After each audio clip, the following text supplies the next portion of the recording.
All right, then. Had a very interesting turn number 6. And this is called the retreat phase when we're done with all the operations. And this mostly has to do with units that are adjacent to other units that are higher in elevation. One unit that meets those qualifications is, let's see in here, Ranger? Is that what his name is? Oh, Ruger. Ruger's brigade must retreat 4 hexes. And he has to go, according to this retreat compass, if at all possible, but not right now. So he'll go 1, and then he'll use his retreat compass 2, 3. And we'll put him back here on the road 4. Well, let's make sure we can do that though. 1, 2, 3, 4. We'll put him back here on the road. Okay, that'll work. So that changes the dynamic of Cemetery Hill. Alright. This doesn't qualify because they're both, I don't think there's one elevation that's higher than the other. Yeah, they're both dark, so they're both next to each other at the end of the turn. The Union having the advantage of more units. Are there 3 units or no? Only 2. Yeah, 2 with stacking limits. So he's got a 4 combat strength versus 2. Alright, the other place it involves or qualifies is here. So they will have to retreat. He can retreat back 1. Let's go 1, 2. Movement points, I guess, or hexes, I guess is what it was. 1, 2, 3. We'll put him back here. 2, 3. All the way back here. Wow. They really wanted to get that guy out of there. Alright, a little extreme, but okay. And I think them are the only 2 hexes that qualify during the retreat phase. Next is end of turn. There is no automatic victory. His last turn. Remove all command markers from the command track and advance the turn marker. That is it. Okay, so advance a turn marker to turn number 7. We don't know whose turn it's going to be. We got Robert E. Lee and some reinforcements to think about. We can get victory points as the Confederate player for delaying, but I think they've already been delayed. You can see that 5 up there in the upper right. That's turn 7, so he's just now coming on. I don't know if we'll do that. Let me take care of all the chits, do some housekeeping, and we will get ready for the next turn. All right then, I think we're ready to go. Markers are all set. Artillery's all set. Little note though, controller of that spot there on Cemetery Hill gets a free artillery marker of his choice pulled from the cup. So make sure we remember that. And what else? Oh, we have the old Yule special command marker.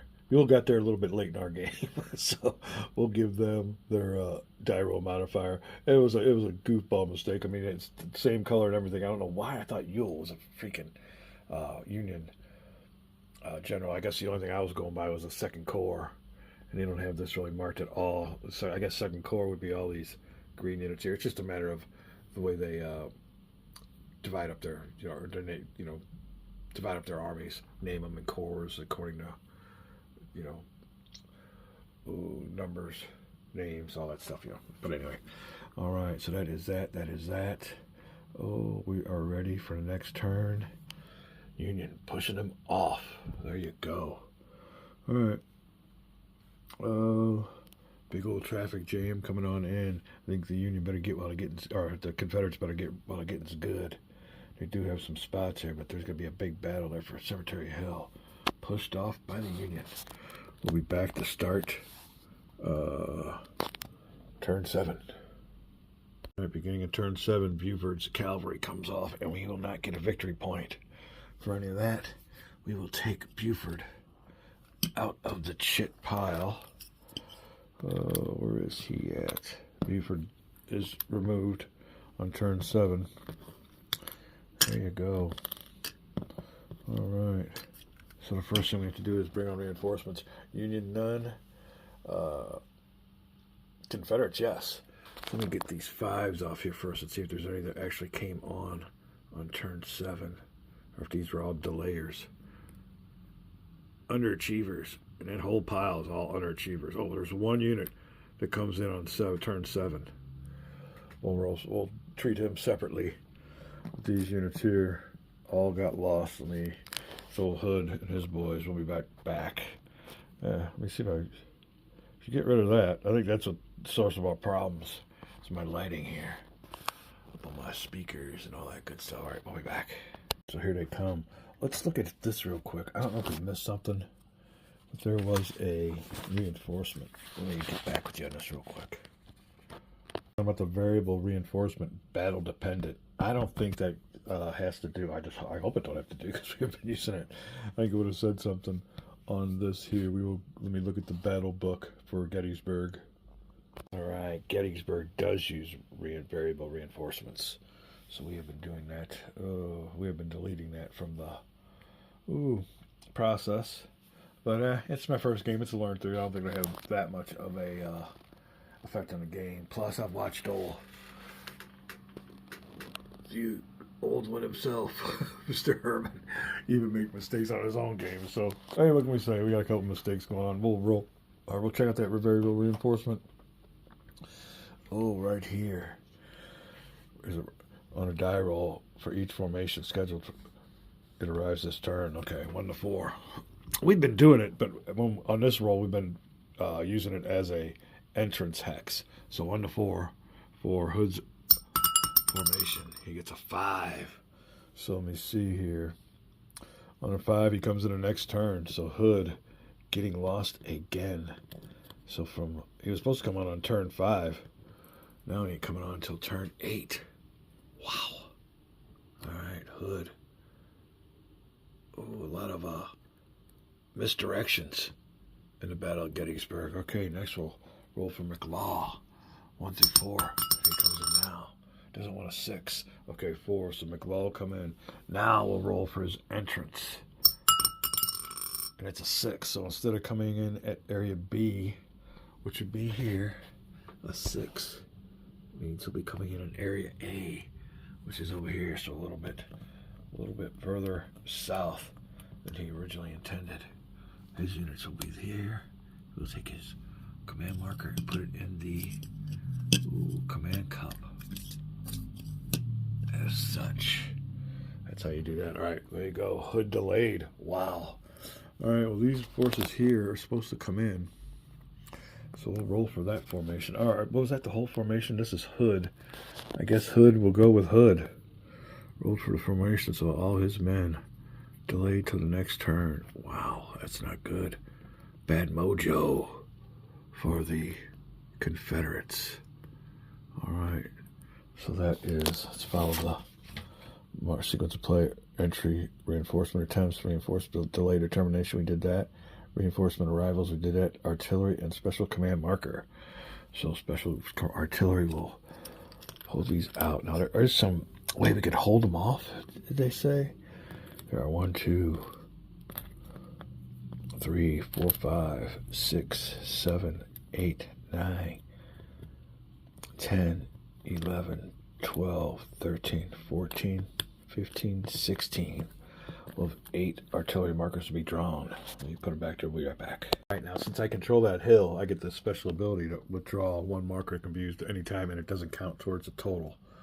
So I believe we will want the artillery for 7th Corps or 12th Corps. Let me pick out 12th Corps artillery. 12th Corps artillery. We'll put that aside here. All is available. And now count them 1, 2. I forgot what the number one thing was. 18. That'll only be 17. That'll still be 8 apiece. 1, 2, 3, 4, 5, 6, 7, 8, 9, 10, 11, 12, 13, 14, 15. Half of that'll be 7. So there you go. 7 artillery markers to be drawn. Let me make sure we do this right with one hand. We'll be right back. All right, artillery draw. 7 artillery markers. 1, 2, 3, 4, 5, 6, 7. Had to be quick. Gotta go. All right, we're back. And sorry about that, but the doorbell be ringing. Somebody be knocking. And it's been a couple days, and we did have almost a near catastrophe when my lighting up here got its cord yanked and fell down on the board. Luckily, I think everything over here is what really bounced around, and a little bit of my Cactus Air Force game, but we got it all straightened out, and luckily for me, I record. If it wasn't for record, we would have had these in the wrong spots, but everything's put back where they were, and we were ready for our first chit draw of late morning. We've already rolled for Robert E. Lee. He won't be any good till the next turn. Turn 8. So let's go ahead and shake up our command. Cup. And find out who goes first. It is Rhodes. Alright, well Rhodes he's available for divisional artillery. And over here we have Rhodes also with a Ewell marker, so we can add 1 to his command roll. So there you go. We should have used that earlier, but it is what it is. So we will add 1 to Rhodes. Where we got Rhodes at here? Oh, Rhodes is a man down here coming on in with his troops. They bypassed Gettysburg by the east. And Gettysburg really ain't nothing to hold on to. So the old Union troops went on in there, but bypass it. Ain't really, I don't think, important to the battle right now. So wrong die. Here you go. And we'll add 1 to the Army Ewell. We'll be right back and show you what this special command marker is all about. All right, here you go, Ewell. Maybe used once per turn on turns 2 through 4 in place of any one 2nd Corps Division draw. The drawn command marker is set aside. Of anyone adds +1 die marker to the roll of that formation. Let me read this again. Ewell showed some effectiveness during the afternoon of July 1st, but after was ineffective and is new role as commander of 2nd Corps. Likewise, a 6 AP Hill. I'll let you read that for yourself, but let me see. Do we use this just once? Maybe once per turn. Okay, we'll use it once. All right, that's just it. So add 1 to this command die roll. Oh, that helps. So old Rhodes, with a 6, he will get 8 movement points, and he has a divisional artillery available to him, but no corps artillery. So here you go. Put this next to Rhodes and see if he wants to have combat. Now, another thing is, in this game, you've been seeing we've just been having individual combat. Sometime during the game, you might just want all your forces to go against them. Then you have all kinds of combats. But up to now, we haven't had that situation. We just had little battles right here. The whole army hasn't really engaged, so we ain't really going down the line having all kinds of battles. But like I said, when you have a combat, you can only have it once. Then you're done. Turn 7, you can see all the markers are free, so nobody's had combat yet. Rhodes gets 8 movement points, and he has divisional artillery available to him. Let's see what we want to do with Rhodes' units coming around in here. That's key. That is really a good chit draw, or command marker. All right, Rhodes is going to take up positions on the high ground. Now, this would be a mandatory attack. The only reason we're getting away with it is that we're at higher ground. That removes the obligation to attack, but that is Rhodes' move. We have all Rhodes units in there. They're all within command range. No artillery. Rhodes artillery is a knot. All right, we've used the command marker for Ewell on this turn, so we'll just go ahead and we'll move it on up to the next turn. We'll give another one. All right, so now command marker. Here we go. And like I said, a big mechanic in this game is pick and choosing your battles. You can only have 1 per turn, so we got a lot of chits to draw. If I would have had my battle then, everybody else had to look around. We got to try to find out how we're going to do this. I think if we pull a Ooh, maybe not an early chip, but maybe Pender. Pender's kind of been our combats formation. Heath too, but anyway, we'll see what goes on here. All right, Confederate command, and it is Heath, the man we were just talking about. Ooh, Heath will have a roll that's unmodified right now with a 6. All right, Confederate generals crushing it when it comes to motivating their troops. So Heath getting 8 movement points for his units also. Heath's units are here. Ooh. Here and here. That might be for old Heath. Oh, we got one back here too. So Heath's troops, this area, we'll see what they want to do with 8 movement points. Be right back. All right, Heath's men making a big run with those 8 movement points and getting into a blocking position for all these troops coming on up. So they will have to stop there and deal with the boys up on the hill. Couldn't get anybody else with them. And this boy here is pulling up the rear, and he is out of command range. But these, well, this guy might be out of command range too. 1, 2, 3, 4. No, he's within command range. So that is it for Heath. Still no combats. He's just getting his troops on in. Make sure we got all Heath's troops there. Yeah, these are all Penders. All right. That is it. The next Command Cup draw. And it's kind of a matter with this just one combat per turn is getting everybody kind of maybe. It's hard to do. I don't know how to. I don't know. I guess we're playing it right. We'll see. But I think it's just a matter of having one battle. You can never. I don't think you can ever have everybody next to each other and have a battle because as soon as they're adjacent, you got to attack during that combat phase. I don't know. We'll see. All right. It is 3rd Corps for the Union this time. They are inside of Gettysburg. We'll find out what's up with them. Do they get a die roll modifier? They get, oh, let me see here. Oh, they do have Corps artillery available. No die roll modifier with a 5, though. So that translates into 8 movement points also for 3rd Corps. Artillery available if they need it, and divisional artillery if we need it. And a sharpshooter for any defensive battles. Let's see what we want to do with the 1st Corps. We have units here. Oh, and all the way back here. Find out what's up with 1st Corps or 3rd Corps, what happened to them. All right, we'll be right back. If you go any further, we have to remember that's what that flag was supposed to remind me of. Is we can withhold. Oh, I think we did withhold that already. Okay, we're on it. And it is the 12th Corps. All right. We're already on it. I was going to say we could withhold 1 Corps artillery, and we did that, so it's already there. All right, we're going to move. I think this old boy here, though, should have had the, oh, we got one here. I just put one back. Out of command range, because he's the only one up here, and everybody else is back here, so we'll have to find out what happened there. We'll be right back. All right, then, 3rd Corps movement is as follows. We only have 1 unit here.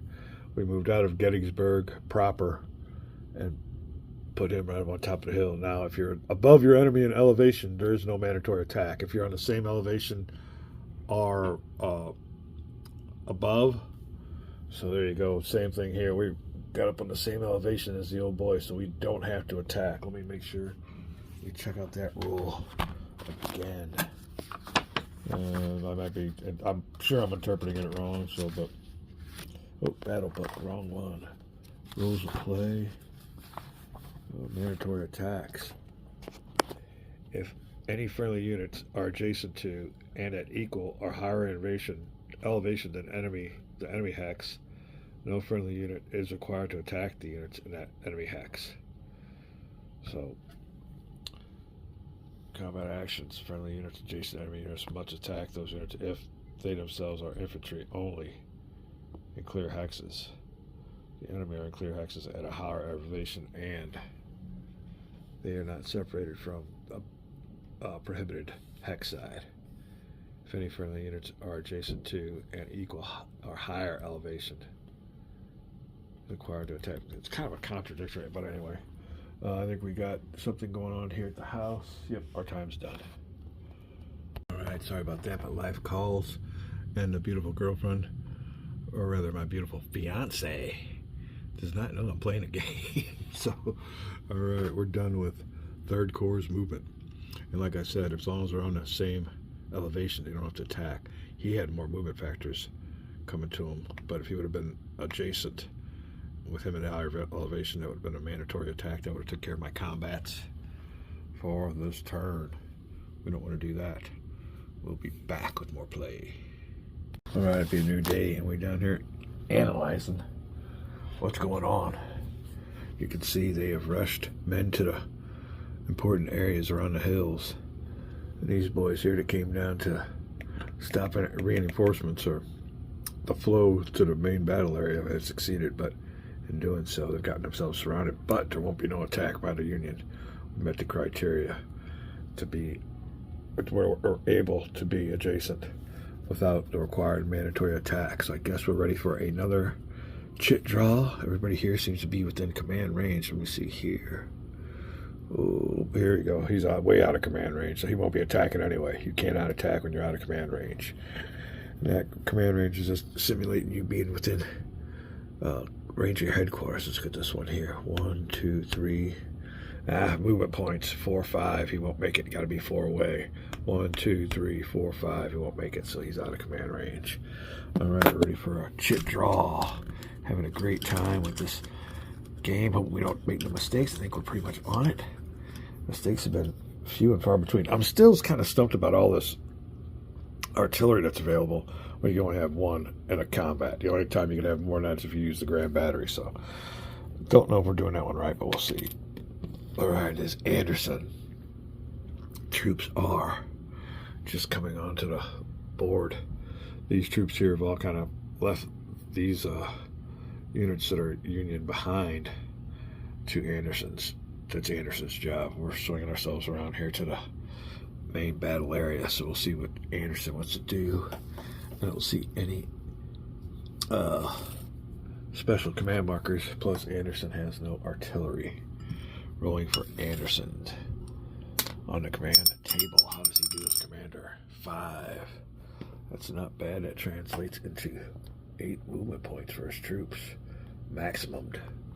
What will we do with Anderson's troops? He does have divisional artillery if he wishes to attack, but I think we're waiting for another sector of the battlefield. That's what that's all about. You can see right here the purple as with Anderson's troops. So he does have what's called divisional artillery. We'll be right back. All right, I think with Anderson's troops, we're going to get on behind them there. And it's some good spots.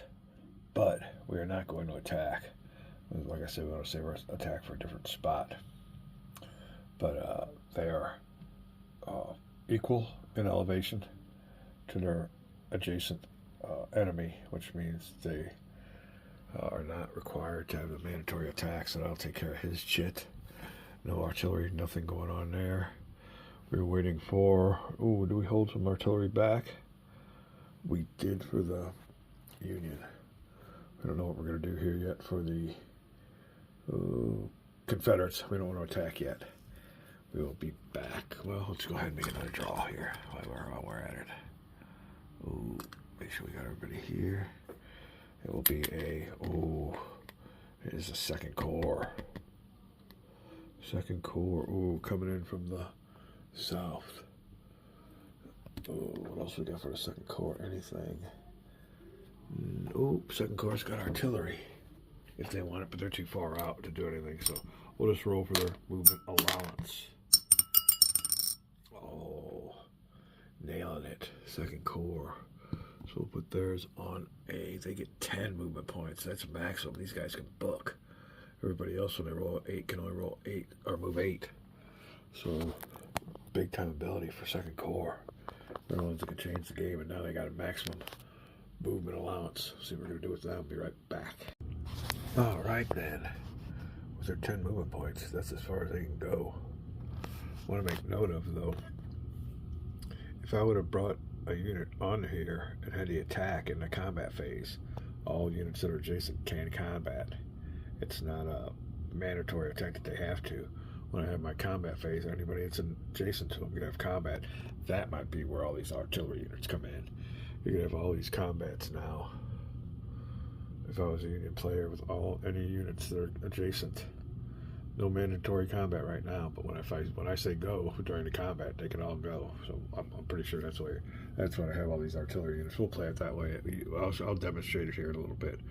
But Second Corps only able to get up there with their 10 movement points. Like I said, maybe if I could have got this unit here, I might have had a combat in this turn, and it could have been with any units that are adjacent.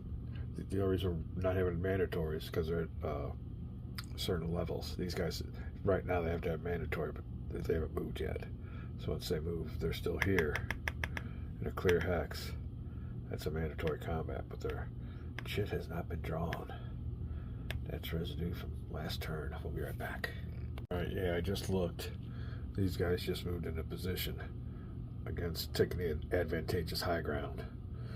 Coming to retreat phase. These guys have to retreat 4 hexes, but their chit hasn't been drawn yet. Rhodes already had his chit drawn. And if they do have combat, he's got an artillery piece. So there you go.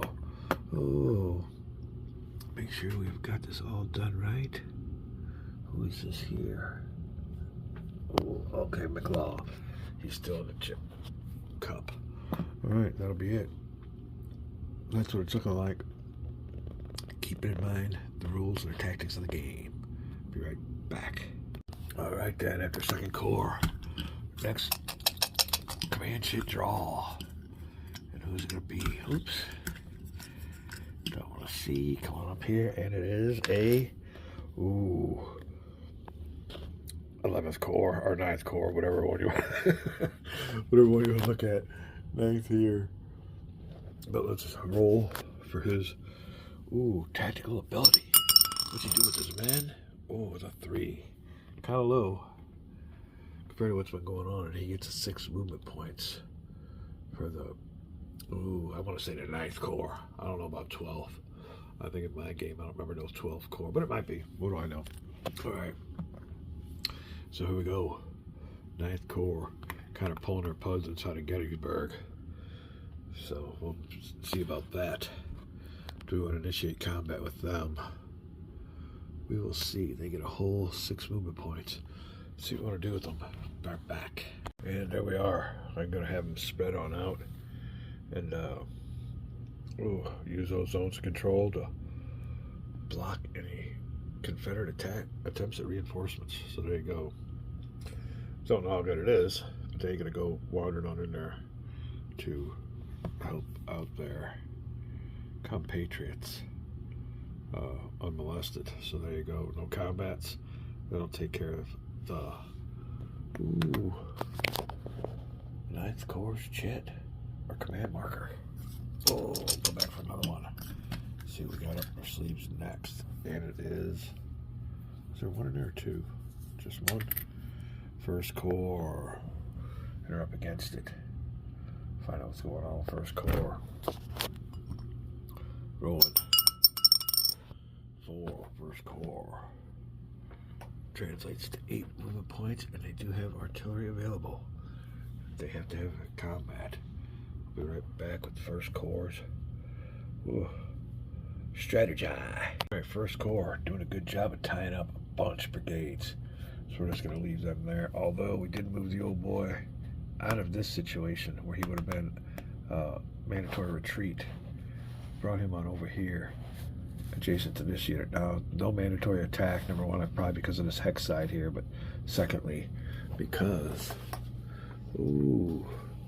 if any friendly units are adjacent to, simply their presence is sufficient to remove the obligation of any units to attack. So because these boys are up here, same elevation, it removes this obligation, plus another hex side. So that's what we'll do at 1st Corps. Not much. Keep them there, tying up a bunch of rebel troops that might be coming down here. No attacks yet, no mandatory attacks on this jet draw. So everybody, again, he was out of command range. We got him a little back in there with his buddies. Keep those out of command markers down to a minimum. We'll be back. They're making a note citing that same rule In this case, we didn't bring him up here because he was in a clear hex. Ooh, these units being up there with him negates that requirement. So yeah, we'll put him up there. Remember, we left him back, but on second look at the rules, it says any unit. So mandatory attacks usually would have happened. This one against him if these units here weren't on the same level. So there you go. We will be back with another command shit draw. All right, we're getting a little bit long on the videos, and just had to tucking everybody in for the night. So we're going to be a little bit more on our quiet side. That means it's probably time to call it a video. But I just want to reiterate, going through this game and learning that right now there are no mandatory attacks. We're thinking about waiting for the 12th Corps right there to get activated, and then when they get in position, we can go ahead and declare a combat phase, and then these ones that aren't mandatory attacks, we can go ahead and look and see who's next to who and who we want to attack, also using artillery with each attack. So I'm thinking that might be the way to go. That's the way we're kind of developing into the interpretation of rules in this game. So like I said, right now, no mandatory attacks, but when the combat shit gets pushed over. But you got to make sure there ain't no mandatory attacks, which is, would be something like this. We'll leave him here.